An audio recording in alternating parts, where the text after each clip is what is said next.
Caros alunos, esse último vídeo se destina a dar uma ideia de como resolver os exercícios, tá? Então, dá uma passada por todos eles, porque são só 2, 3 páginas de exercício. Existe alguma forma de mascarar a NMI? Bom, se ela chegar até o processador, não. Mas olha só, aqui é no PC. Né? Quando a gente fala no PC, né? Então a gente lembra daquele bit de máscara, que é o bit 7 do endereço 70 de I/O. Tá? Então já está respondido aqui. 2. Vantagens e desvantagens de estabelecer um enlace via poly ou interrupções. A interrupção ela é muito danosa para o pipeline da CPU. Então, tempo, né? Gasta tempo. Então, tem esse lado negativo. Se você quer fazer uma leitura rápida, assim que o dado chegar, o dado ficou disponível, você já está lendo, você tem que ficar monitorando por poly. Aí qual é o problema? Né? O problema, a desvantagem é que a CPU vai ficar dedicada àquilo, ela não pode fazer outras coisas enquanto o dado não chega, né? O dado não fica disponível. Esse problema 3 é extremamente interessante, mas era um problema antigo, né? De migração do PCXT para o PCAT. Que o slot era de 8 bits, existia a IRQ2. Aí quando veio o slot, o outro, a IRQ9 ficou na posição da IRQ2. Aí o cara perguntou, e se o cara escrever um software para IRQ2, como é que eu posso rodar? Aí você vai ter que instalar um driver de redirecionamento. Toda vez que acontecer IRQ9, ele chama a rotina instalada para IRQ2. É só chamar uma int02 e botar o IRET no final. Duas linhas de código para você redirecionar. Tá? Entenderam a ideia? Dá uma lida com calma. Não é tão importante porque esse é um problema que já está obsoleto, mas é bem interessante o problema. Né? Como é que foi resolvido no passado. Né?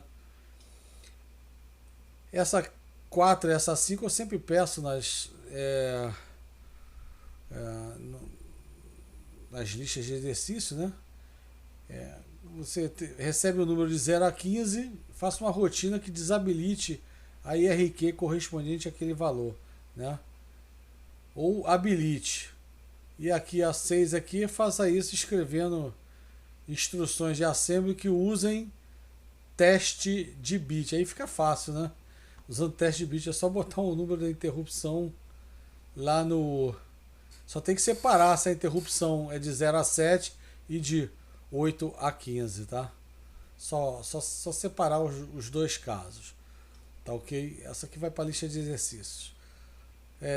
8.7. O que acontece se ao final do manipulador de interrupção por rádio não se der o comando de fim de interrupção? Pô, simplesmente vai travar o computador. Por quê? Porque o controlador de interrupções não vai mais pedir interrupção. Então você está, vamos supor que seja teclado, você esqueceu de botar. Aí você está lá no teclado, está digitando, ele não vai receber. Por quê? Ele vai ignorar as interrupções do teclado. Valeu? Então entendeu? Fácil essa, né? E se for um manipulador de interrupção por software ou exceção? Aí não vai acontecer nada. Por que não vai acontecer nada? Porque a interrupção não foi pedida pelo controlador PIC. Fechou então? Então, manipulador de interrupção por hardware precisa, depende, da NMI não precisa, mas pelo pino int_r precisa do comando end of interrupt, tá? NMI, interrupção por software ou exceção, não precisa. Tá? Esse 8.9 aqui eu vou fazer aqui com vocês.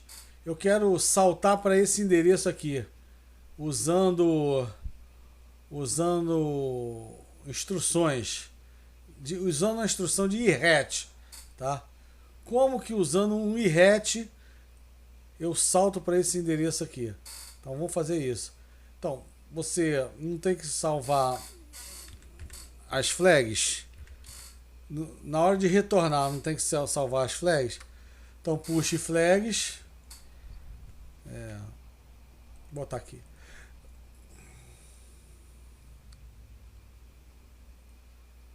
Então, olha só. Então eu escrevi aqui ao lado o código para você saltar para esse endereço absoluto aqui, usando o IRET. O IRET, como tira da pilha as flags, você tem que botar as flags para ele tirar depois. Então eu botei o push flags aqui. E depois você dá outros dois pushes, o seletor e o offset. O seletor que gera o 1000, né, e o offset. Aqui a gente vê como é que gera endereço no DOS, né? 1000 e o 0. E aí quando você der o IRET, você vai tirar essa galera toda da pilha. Vai botar o CS igual a 1000 e o IP igual a 0. E vai restaurar o restaurador de flags do jeito que estava, tá? Então esse 8.9 é resolvido com essas quatro instruções aqui: push flags, push 1000, push 0 e ret. Beleza? Vamos lá. Esse 8 e 10 e 8 e 11, eu não falei o que é 8, 2, 5, 4 ainda, então vou pular. 8, 12 caiu no concurso para o Ceform em 98. Era um item, né? Eram 3 itens teóricos, especialidade Ceform de eletrônica. Explique sucintamente a diferença entre interrupção por hardware, interrupção por software e exceção. A interrupção por hardware é gerada externamente por um dispositivo externo à CPU. A interrupção por software você executa uma instrução, né, que vai simular uma rotina de interrupção, e exceção é uma interrupção gerada internamente pelo processador. Na época ninguém acertou o que era exceção. Botar uma condição de erro. Exceção não necessariamente é erro, né? Breakpoint, por exemplo, é um recurso que você tem, né, para compilar. Tá? E a gente vai ver que falta na paginação um recurso que você tem para paginar, memória virtual e outras coisas também. Tá, essa 8.13 aqui a gente vai pular. 8.14 e 8.15 pula também. 8.16, né? Então o exercício que eu fiz com vocês foi de filtro de resposta finita, filtro FIR, né? Então aqui, por exemplo, aparece um filtro IR, de resposta infinita. Você gera um pulso, ele dá uma resposta infinita. Como é que eu sei? Quando aqui só depende de x de n, x de n-1, x de n-2, etc., então é o filtro de resposta finita. Quando depende da saída no último instante, da última amostra, ou seja, depende do último y, ele tem resposta infinita. Isso é só uma noção para o pessoal de computação. O pessoal de Elo e Com já viu isso com a Polinária, tá? Então, um bom exercício aqui para a gente pedir na lista também, esse 8.16. Esse 8.17 e 8.18 são muito hardware demais. Então, eu vou pedir isso aqui para o pessoal de eletrônica. Se eu for pedir aqui na lista, que eu não decidi, eu vou pedir para o pessoal de eletrônica, tá? O pessoal da SE3 aqui, que já tem uma bagagem de hardware um pouquinho maior, né? Projetar uma fila. Se a fila estiver cheia e você escrever um dado, peça interrupção. Ou se você estiver lendo da fila, a fila está vazia, e vai pedir interrupção também, tá?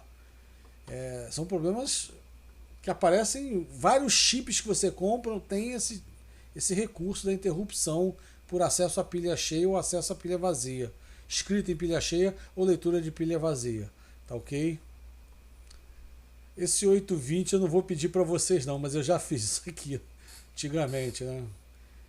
Eu também já fui jovem, montei uma pista de autorama e adorava fazer uma gambiarra, fio espalhado.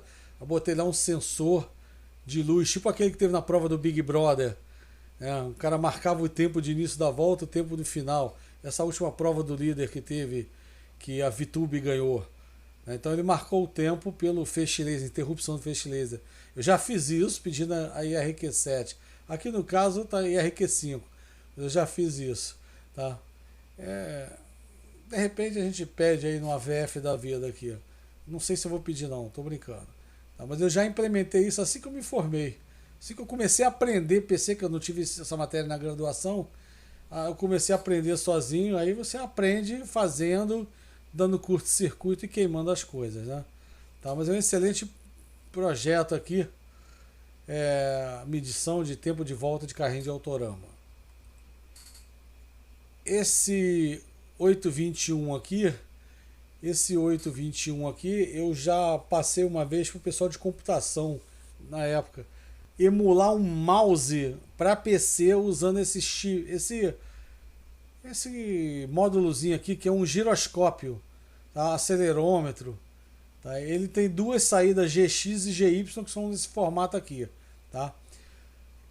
Aqui é constante essa saída, vai de 10 em 10 milissegundos. E de acordo com a inclinação, lembra do controle de Wii? Controle de Wii? Esse aqui tem 2 eixos, tá? Normalmente os giroscópios têm 3 eixos. Então você tem o controle de Wii, gira para esquerda, direita, 2 eixos. Ele não tem giroscópio 3 eixos, não. 2 eixos. Então ele tem 2 saídas aqui. Ele só tem saída. Não tem entrada. Aí tem um oscilador interno aqui.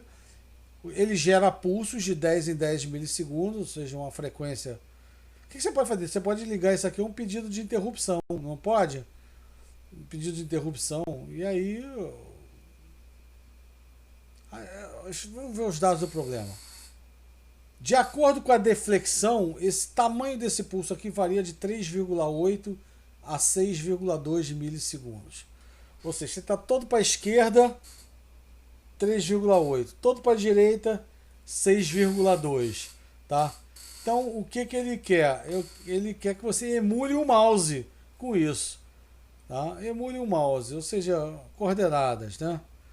Então, ele está dizendo assim que faça um hardware que interfaceie entre a CPU e esse giroscópio. Ele vai pedir interrupção quando ambos os sinais GY e GX já estiverem passado de 1 para 0. Tá? Então ele vai pedir interrupção aqui, quando ambos estiverem passados de 1 para 0. Porque aqui a ideia é você começar a contar e aqui é interromper a contagem. Depois que ele já contou, você vai usar 2 contadores. Um para o eixo X, outro para o eixo Y. Quando ele interromper todas as 2 contagens, aí você gera uma interrupção e você vai lá e lê os 2 contadores. Tá? Você vai lá e lê os 2 contadores. Aqui tem uns problemas. Os 2 problemas. O seguinte, né? Esses e os seguintes aqui que dão as condições de contorno do problema. Mas é um excelente problema. Tá? É um excelente problema. Aí você lê as coordenadas e pode brincar. E o que o. Tem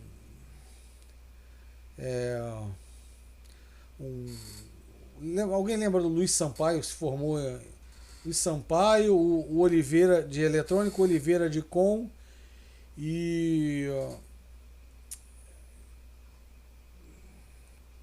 o João Bacelar, também de eletrônica. Eles 3 fizeram um projetinho, eles pegaram o giroscópio, o acelerômetro, né?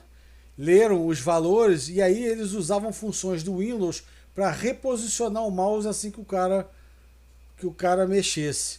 Pô, então, quer dizer, eles fizeram, então, emular o mouse. Não tinha mouse, ele botava um giroscópio, né? É o que, se vocês olharem, vocês conseguem fazer isso também com celular. Existem alguns aplicativos aí que você transforma o seu celular em mouse também. Tá bom? Então, isso aqui ficou uma introdução aos exercícios aqui. E eu vou separar, de acordo com o curso Elocom e Comp, as aplicações de cada curso especial nos exercícios desse capítulo. Forte abraço, pessoal.